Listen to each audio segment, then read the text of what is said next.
Je crois que nous avons affaire à des professionnels. Bonjour et bienvenue dans ce cours de terminale enseignement scientifique consacré à l'informatique. Pour introduire cette vidéo, regardons ceci. De quoi s'agit-il? Il s'agit de lignes de code en langage Python. Le langage Python est un langage de haut niveau utilisé par les programmateurs informatiques. Avant de voir les bases de ce langage, nous allons voir tout d'abord l'histoire de l'informatique, puis nous verrons le principe d'un ordinateur et enfin nous terminerons par le langage Python. Commençons par nous poser cette question. Quels ont été les différents supports de l'information à travers l'histoire? Alors en fait, les premiers qui ont gravé, on va dire, une information ont été les Mésopotamiens qui en moins 3500 avant Jésus-Christ ont utilisé des tablettes d'argile. Peu de temps après, les Égyptiens vont utiliser le papyrus, donc là c'est à peu près en moins 3000 avant Jésus-Christ. Plus tard, les Chinois vont utiliser les arbres pour faire le papier tel qu'on le connaît à l'heure actuelle. Et notons qu'en 1450, Gutenberg va inventer l'imprimerie.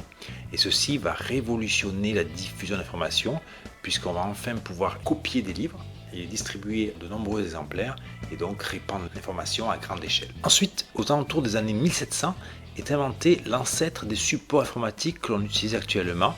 Il s'agit des cartes perforées.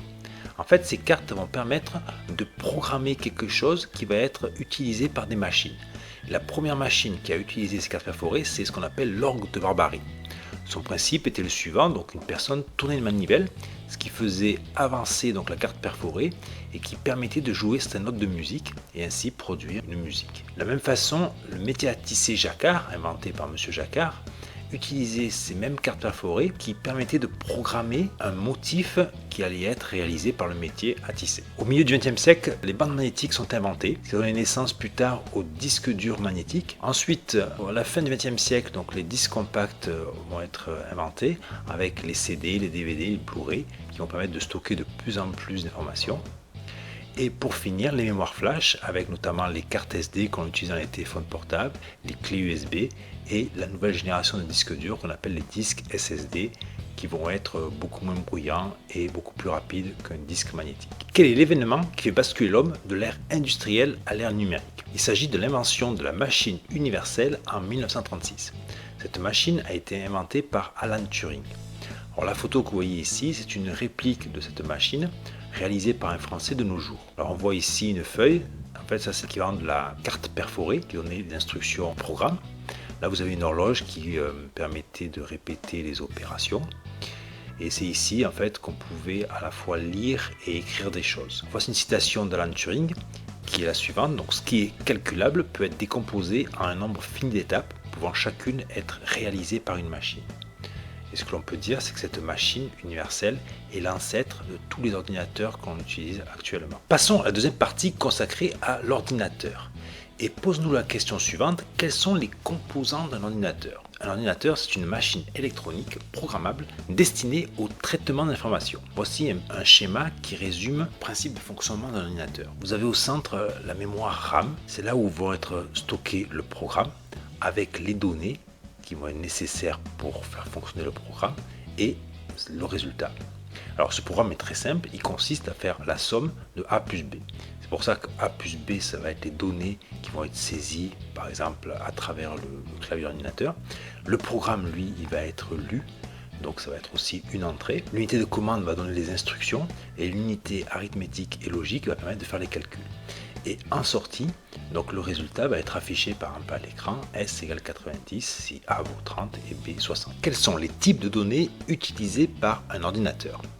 En fait, il existe différents types. Le premier, ça va être les types de texte, avec un exemple de format, ici ce qu'on appelle le format PDF. Et je vais vous donner en même temps la taille moyenne de fichier texte, c'est environ quelques kilooctets. Ensuite, il y a les fichiers images, avec notamment un format qu'on appelle le JPEG. Donc là, la taille des fichiers sera en moyenne autour de quelques mégaoctets, selon la définition de l'image, sachant qu'un mégaoctet est égal à 1000 kilooctets. Ensuite, les sons, alors un format aussi, c'est le format MP3. Là, la taille est environ comme celle d'une image, en mégaoctets.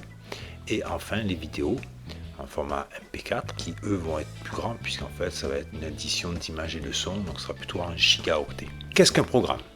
Un programme informatique est une liste d'ordres indiquant à un ordinateur ce qu'il doit faire. En fait, les ordinateurs ne comprennent que du langage binaire, c'est-à-dire une section de 0 ou 2. On parle alors de langage de bas niveau. Les programmateurs informatiques, eux, vont utiliser ce qu'on appelle un langage de haut niveau, type Python ou Scratch, où les instructions vont être plus compréhensibles par l'humain car plus proches de son langage. Le compilateur permet de passer d'un langage haut niveau à un langage bas niveau. À présent, passons au langage Python. Quelles sont les bases de la programmation en langage Python? Nous allons voir deux petits exemples. Le premier concerne donc la création d'un texte et la définition d'une variable.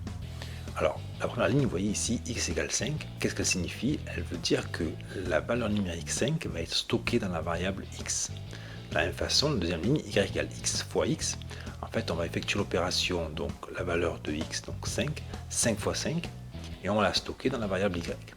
Et la troisième ligne nous dit qu'il va falloir écrire à l'écran, donc parenthèse, qui est refermée ici, et quand on ouvre des guillemets, en fait, on va écrire une chaîne de caractères, donc le carré 2, on ferme la chaîne de caractères, virgule, donc là on y indique que l'on peut écrire la valeur de la variable x.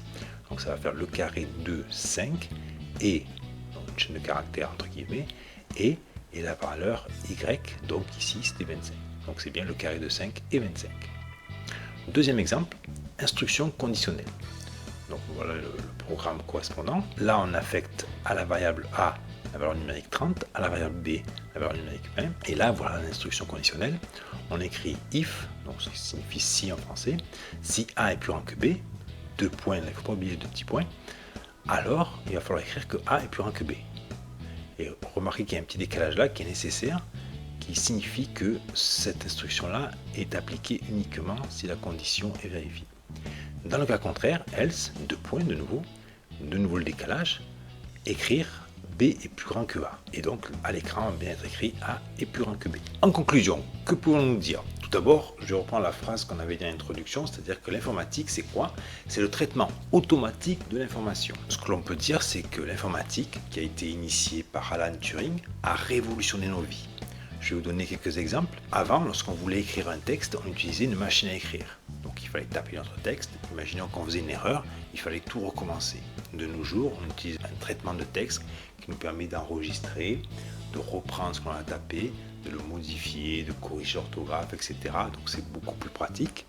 Un deuxième exemple, avant, lorsqu'on recherchait une information, on se déplaçait, on allait dans une bibliothèque, on cherchait dans des livres, réponses aux questions qu'on se posait, ou des documents, etc. Voilà, donc c'était pas infaisable, mais beaucoup plus lourd, beaucoup plus compliqué à réaliser. De nos jours, grâce à l'informatique, grâce à Internet, on a accès à une multitude d'informations avec une plus grande aisance. Troisième exemple, lorsqu'on doit se repérer, où est-ce qu'on se situe? Si je veux aller à tel endroit, quelle route, quel chemin je dois prendre, etc. Avant, on utilisait des cartes. Maintenant, grâce au GPS, grâce à nos téléphones portables, qui sont des petits ordinateurs, on arrive à se repérer et à avoir notre chemin qui apparaît sur des cartes à travers notre téléphone. Et enfin, pour communiquer. Avant, lorsqu'on voulait communiquer avec une personne qui était située relativement loin de nous, on lui écrivait. Donc on écrivait, on mettait ça dans une enveloppe avec un thème, on l'envoyait, ça mettait quelques jours, voire une semaine, c'est une distance. De nos jours, toute la communication se fait quasiment instantanément.